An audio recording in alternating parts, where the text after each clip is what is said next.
So today on the bench we have a Nikon FM 2 dating from roughly 1977, and it has very famous lens. It has the Nikkor 105mm f2.5.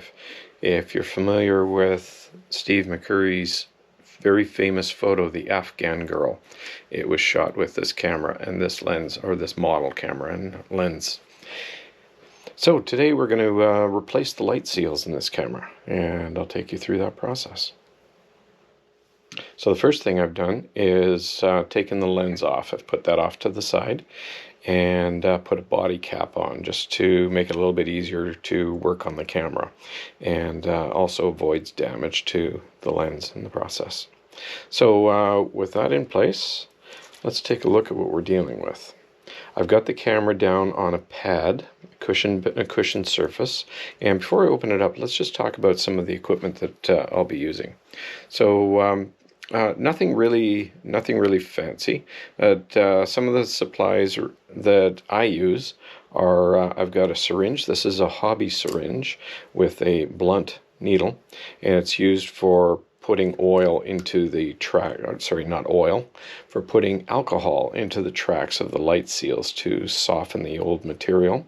Pair of scissors, I've got a scalpel, a small fine scraper, and also another probe scraper, dental tools, and a pair of tweezers, a pair of needle nose pliers. Over here I have a supply of bamboo skewers. These are the kinds that you buy in the grocery store for making shish kebabs on the barbecue. I also have some neoprene foam, adhesive back neoprene foam, and a blower, as well as some wool, and we'll talk about what that's for. It is 100% cotton, black 4-ply wool, and I'll show you how that's used. And I've also got a supply of cotton-tipped applicators and some gauze pads. Now, if you don't have gauze pads, you can use pieces of old t-shirts. Try to avoid using things like paper towel because the fibers come off. But so you want to use something that is fiber-free. If you don't have access to these, old t-shirts cut up into squares work great. Also, over on the side, I have a supply of 99% isopropyl alcohol, which we'll use. And just off camera, I have some adhesive back felt, that black felt purchased from Michaels, and we'll be using that for certain seals inside the camera. Okay, so those are the supplies. Let's go ahead and get into it and take a look at what we're dealing with in here. So if I pop open the back, the seals on this camera are pretty well gone. When I run my fingers along the rails, it feels very rough. It shouldn't. It should be smooth. That roughness comes from the seals, which sit down into channels on the top and bottom of the film door. And those seals have degraded, and they basically turn into a goo that has gotten onto the rails, have gotten elsewhere inside the camera. So those are the seals we're going to replace at the top and the bottom of the door. Also, this camera has a couple seals right along the hinge, and those are quite literally gone. So that's what we're going to do now, is start to, first of all, take apart or remove the old seals, or what's left of them, and then we'll work on replacing them. So if possible, if your camera allows it, it's nice to be able to remove the door off the side. And with this camera, it actually has a small screw here. I can remove that screw and slide down the hinge that holds the door on. However, I've tried on this camera, and that screw is unusually tight. It's also a very soft metal. I don't want to risk breaking it, so I'm going to choose to just leave the door on. Many cameras you can't remove the door, so it's not a significant issue. Okay, so we're ready to go. Let's start off by cleaning off the gunk on the side rails of the door. To do that, we're going to use some isopropyl alcohol on a gauze pad. To do that, we're going to use some isopropyl alcohol on a gauze pad. And I'm just going to clean off that material. And it doesn't usually take much. You can see it coming off here. It doesn't take much to remove it, just with your cotton cloth or gauze pad in this place, just rubbing it back and forth. Get all the traces of that old light seal off. And when you've got it, it should feel pretty smooth. Okay, so that side's done. Let's do the same thing over here. And don't worry if you get isopropyl in the inside, in the inside of the door. That's fine. It will. It dries very quickly. Okay, now onto the hinge. So right here is an old bit of the old foam. So I'm going to load up a syringe with some isopropyl, and I'm just going to give that area a good soaking.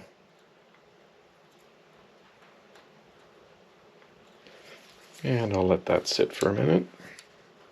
And then I'm just going to work at trying to remove that old foam. Sometimes you can get under it with a scalpel or a hobby knife.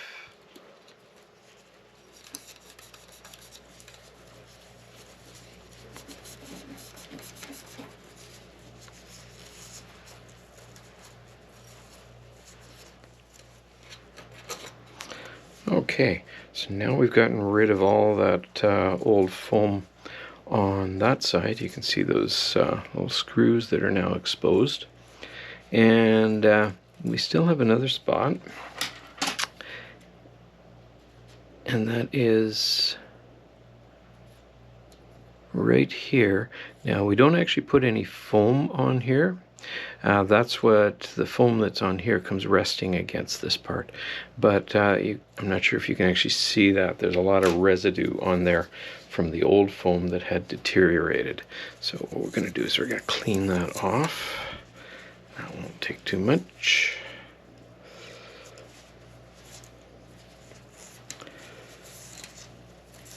And that is it. That pretty much takes care of the old foam from the hinge area. Now, last part is the foam from inside the rails. And for that, I'm going to use some alcohol. I'm going to tilt the camera to one side, and I'm just going to squirt a tiny bit of alcohol down into those rails, and I'm just going to let that sit. And I may give this a few coats, let it sit for several minutes. And now that it's been sitting, I'll come in with my my little bamboo skewer, and I'll scrape out the old light seal material.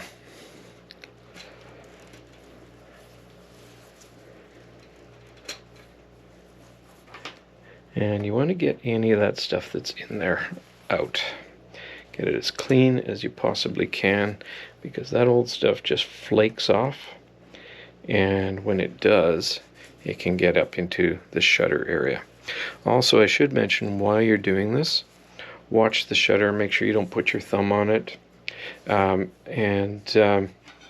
you can take a piece of cloth, cover it up, just to keep from getting material in there. I actually like to keep the shutter visible, just so I don't accidentally put my thumb on it. But make sure you don't get any of this light seal material into that area.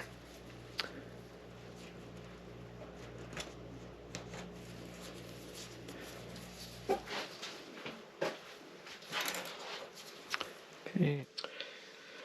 Now let's start off with the light seals on the side here. So I need to first of all get a measurement. And they appear to be, looks like it will be 41 millimeters. And for that, I'm going to use this felt, peel and stick felt, it's called. I got it from Michael's, and it's comes 9 by 12, so 22.8 by 30.4 centimeters, and it's just black felt on an adhesive backing. So I'm going to make a piece that is 44 millimeters long.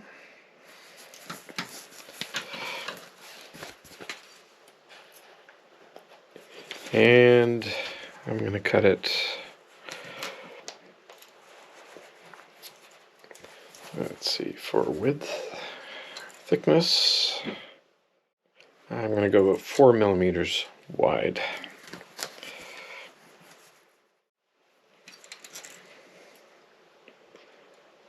And right there.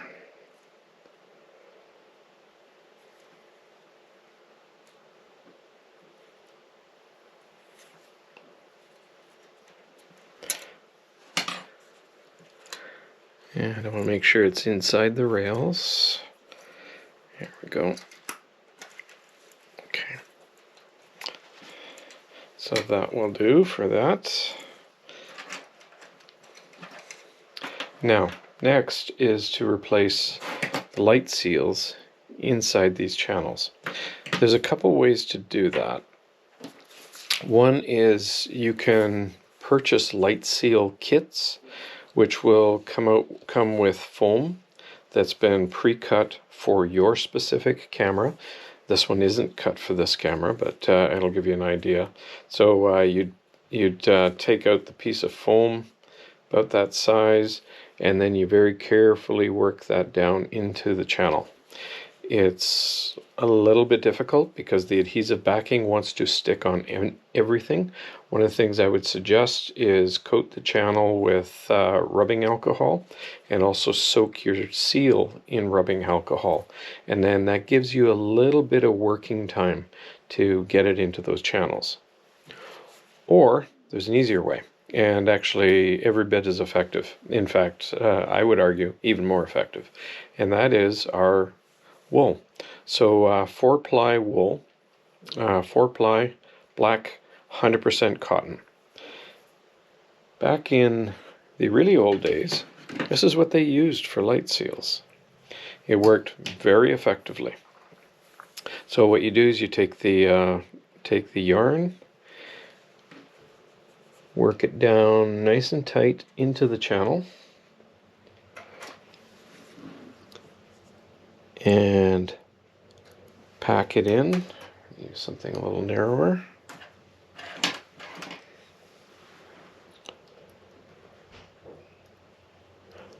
Like this. And I'm going to let it overhang on the edges for now. Now, if you find your camera that this is a little bit too thick, then what you can do with the wool,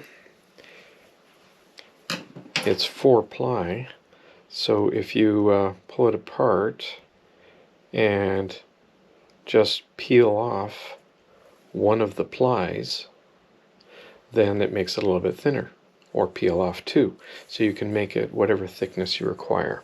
I'm going to do the same thing with the top channel. Now the top channel is actually a little narrower than the bottom one, so I'm going to do just that.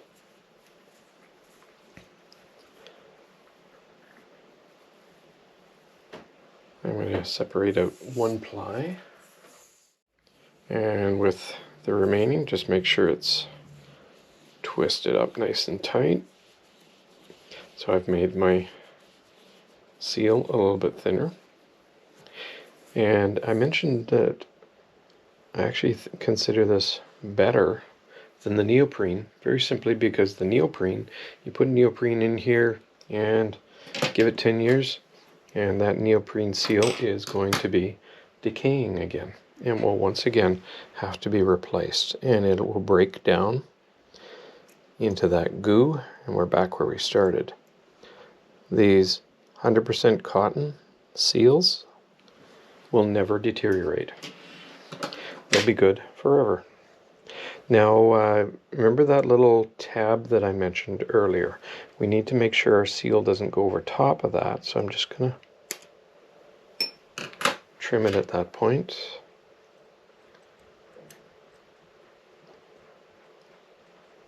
Tuck in the wool, stretch it right up to that opening, and then I'm going to tuck in the seal just past that, work that down, and again let it hang out on the end. So these wool seals, they not only will last longer and won't break down on you, but they're a whole lot easier to put in. Okay, now that that's in place, I'm going to close up the door. And when you put in new light seals for the first time, regardless of whether they're neoprene or wool, it's going to be a little bit tougher to close the door. So now I'm just going to trim off that wool.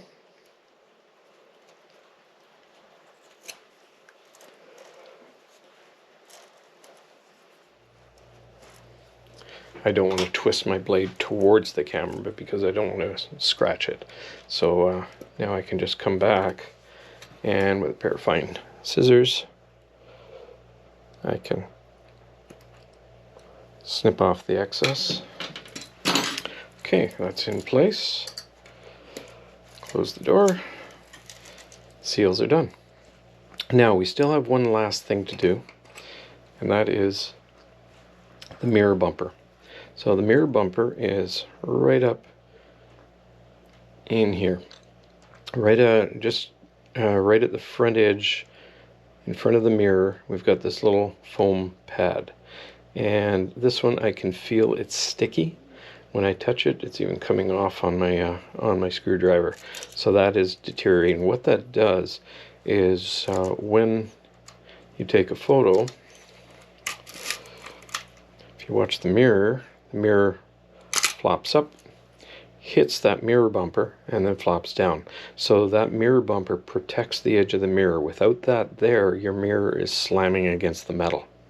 So we're going to remove the old mirror bumper, and we're going to replace it and put in another one.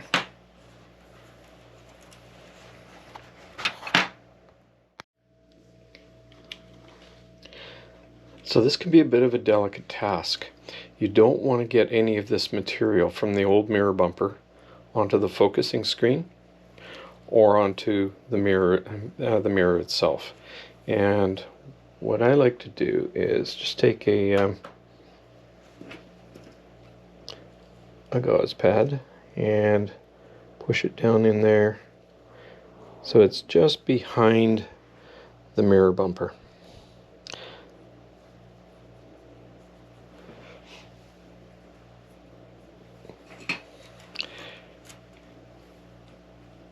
Now it's not going to completely protect the focusing screen, but if I work with the camera this way, I can be pulling material towards me.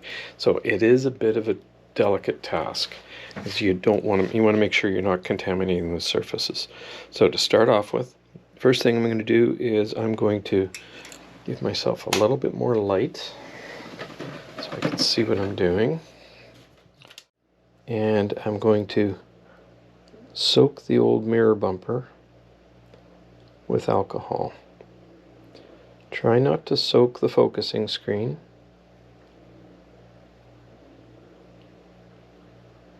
Just the mirror bumper. Get it nice and saturated, and then I'm going to give it a minute and let that take effect. And now that I've let that soak, we should be able to hopefully just peel that old bumper right out of the camera.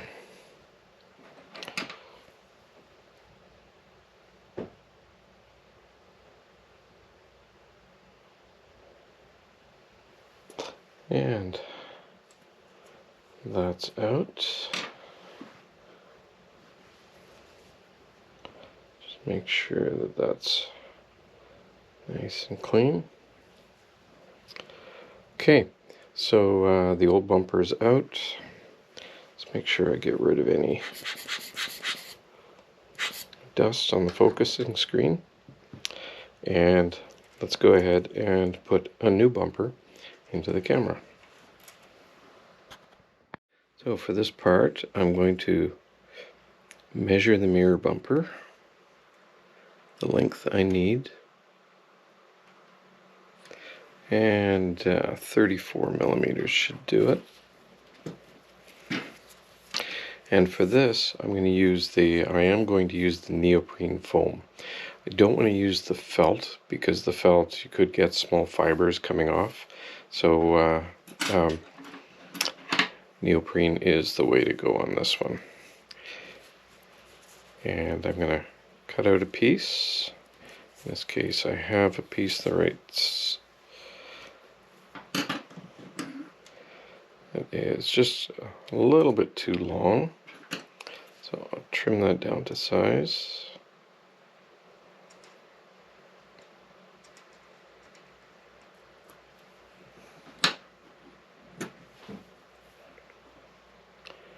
And we peel off the backing.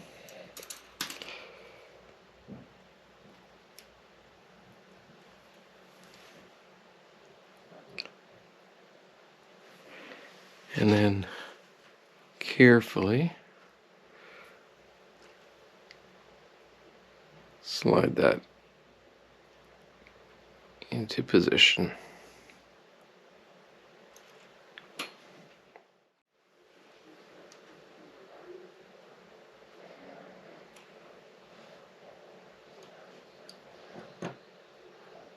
Let's give it a try here.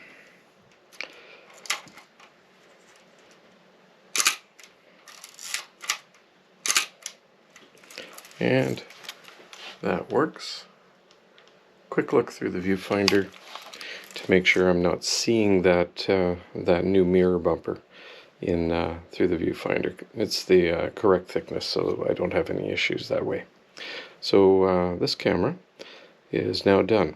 I'm going to give it a bit of a cleaning, and then it can go back to its original owner.